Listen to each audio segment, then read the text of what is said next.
आपने 5 लाख नौजवानों को रोजगार देने की बात आई। 15 लाख में से कितने लोगों को आपने अभी तक रोजगार दिया? आपने 32 का खतियान की बात किया, कितने 32 का खतियान इसमें समाहित होने वाला? सत्ता पाने के लिए हमने इस प्रकार का भ्रमपूर्ण वातावरण बनाया था, भ्रमपूर्ण घोषणाएं की थी। यही तो हम कह रहे हैं कि राज्य की जनता से, प्रदेश के नौजवानों से जाकर कहिए कि हम 5 लाख रोजगार नहीं दे पाएंगे, 15 लाख 3 साल में 15 लाख रोजगार हम नहीं दे पाएंगे। मैंने आपसे झूठा वादा, झूठा नारा दे करके हम सत्ता पा लिए, अब ये चीज़ें नहीं कर सकते हैं। सदन किसी भी मुद्दे पर चले, मुद्दा विपक्ष खोज लेता है। हालांकि झारखंड में ऐसा हो गया कि सरकार ने ही मुद्दा विपक्ष को बैठे बैठाए दे दिया है, वो है नियोजन का मुद्दा।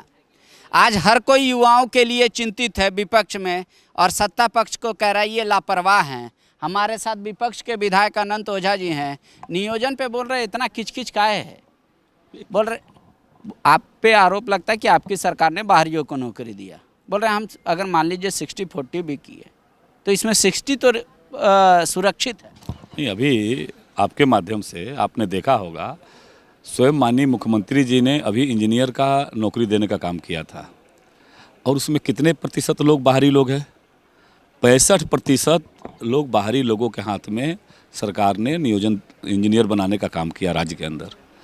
यह इसलिए सवाल उठता है कि भारतीय जनता पार्टी ने नहीं कहा था इनको कहने के लिए कि प्रदेश के नौजवानों से आप कहिए कि हम 5 लाख प्रत्येक साल रोजगार निकालेंगे, अगर रोजगार नहीं दे पाएंगे तो 7,000 रुपया और 5,000 रुपया का बेरोजगारी भत्ता देंगे। और जब देने की बारी आई तो ये कहे कि पहला साल बोले कि खजाना खाली है। विधानसभा में जब प्रश्न आता है तो ये कहते हैं कि नहीं, राज्य का खजाना खाली नहीं हो सकता है। दूसरा वर्ष आया तो इन्होंने कहा कि कोरोना का महामारी है, और कोरोना के महामारी के बारे बाद जब आया तो रोजगार नीति पर जब चर्चा करने की बात आई तो इसी विधानसभा यह भवन साक्षी है कि यहाँ नमाज नीति पर चर्चा करने लगे। तीसरे बार इन्होंने प्रचारित किया कि हम यहाँ नियुक्ति वर्ष साबित करेंगे, और नियुक्ति के नाम पर फिर एक बार इस सरकार ने यहाँ के प्रदेश के जो हमारे आदिवासी है, मूलवासी है, झारखंड वासी है, उसकी भावनाओं के साथ खेलने का काम किया। और उसका परिणाम आया कि अभी आपने देखा होगा 2-3 दिनों से बहुत एक प्रचारित है, नौजवान अपने आक्रोश की व्यक्ति विभिन्न माध्यमों से कर रहे हैं, 60-40 नाय चलतो यह उद्घोष दे रहा था। तो यह क्या है? यह सरकार का एक तर्क तो है ना कि हम भी तो जनमत संग्रह कराए हैं बच्चों से। 73% बच्चों ने कहा कि हाँ ठीक है चलेगा, तो हम कह किए। बोला ये ट्रेंड तो कहीं से भी कोई चला सकता है, आपका IT सेल भी चला सकता नहीं। तो यही तो सवाल फिर पूछ रहा है कि आपने सरकारी संरक्षण में किससे जनादेश लिया कि 60-40 का लागू करिए आप विधानसभा सदन चल रहा है, सदन के अंदर राज्य के आपने 32 का खतियान के बात किया। भारतीय जनता पार्टी ने, चूँकि अलग राज्य का निर्माण भारतीय जनता पार्टी के श्रद्धेय पंडित अटल बिहारी वाजपेयी जी ने किया था, और इसीलिए इस राज्य के प्रति हमारा दर्द है। यहाँ के मूलवासी, आदिवासी, झारखंड वासी का दर्द के साथ भाजपा खड़ी रही है।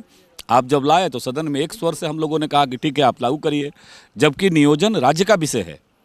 नियोजन हर कुछ आप अपनी कमजोरियों को, अपनी गलतियों को आप केंद्र के पाले में दे देते हैं, और राज्य का विषय रहने के बाद भी आपने इसका समाधान नहीं दिया।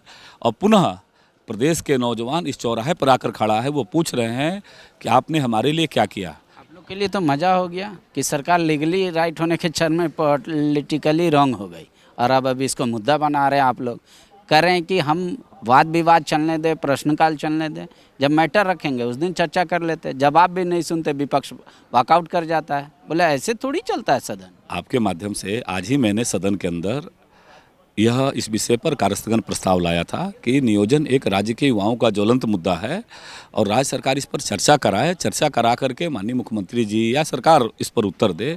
लेकिन लगातार सरकार इन विषयों पर पलायन कर रही है, लगातार सरकार चर्चा से भाग रही है, और इसलिए भारतीय जनता पार्टी सदन के अंदर और सदन के बाहर प्रदेश के नौजवानों के आक्रोश की अभिव्यक्ति का केंद्र भारतीय जनता पार्टी बना है। और भारतीय जनता पार्टी उनके तो ये कहेगी ना कि हम कानूनी रूप से बाध्य नहीं हैं कि हम विपक्ष से चर्चा कर ले, सर्वदलीय चर्चा कर ले, फिर नियोजन। हम सत्ता में जनता है, सबसे लोकप्रिय सरकार है, चुनी हुई जनता की सरकार है। हमको जनता ने बोला कि आप बनाइए, हम बना रहे हैं, उसमें कहाँ किसी को आपत्ति है? नहीं, आपत्ति तो यही तो विषय है कि आज वही तो हमने कहा कि हम भी तो वही सवाल सरकार से पूछ रहे हैं कि आपने 5 लाख नौजवानों को रोजगार देने की बात आई, 15 लाख में से कितने लोगों को आपने अभी तक रोजगार दिया?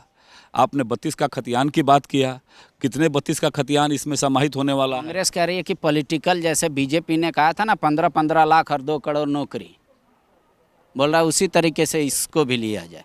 अगर बीजेपी सत्य है तो ये भी सत्य है, बीजेपी झूठ थी तो मान लीजिए ये भी झूठ है। यूपीए गठबंधन का साझेदार राज्य की जनता के बीच जाकर कहे कि हाँ, हमने आपको भ्रम में डालने के लिए, सत्ता पाने के लिए हमने इस प्रकार का भ्रमपूर्ण वातावरण बनाया था, भ्रमपूर्ण घोषणाएं की थी। यही तो हम कह रहे हैं कि राज्य की जनता से, प्रदेश के नौजवानों से जाकर कहिए कि हम 5 लाख रोजगार नहीं दे पाएंगे, 15 लाख 3 साल में 15 लाख रोजगार हम नहीं दे पाएंगे। ये मैंने आपसे झूठा वादा, झूठा नारा दे करके हम सत्ता पा लिए, अब ये चीज़ें नहीं कर सकते हैं। इसके अलावा और कोई मुद्दा है जिस पर आपको लगता है सरकार को सोचना चाहिए? नहीं, सरकार देखिए हर मुद्दे पर सरकार, हर मोर्चे पर सरकार लगातार विफलता की अपना नया अध्याय लिख रही है। और निश्चित रूप से यह सरकार, जिस प्रकार की रामगढ़ की जनता ने जो जनादेश दिया, वह जनादेश इनके लिए दरवाज़ा खोला है। इनकी विफलताओं पर मुहर है। आने वाला समय में 2024 में राज्य की जनता इनके झूठे नारे और वादे को लेकर के आक्रोशित है। वह 2024 में अपना जनादेश सुनाएगी। TheFollowUp.in. Like, share, and subscribe.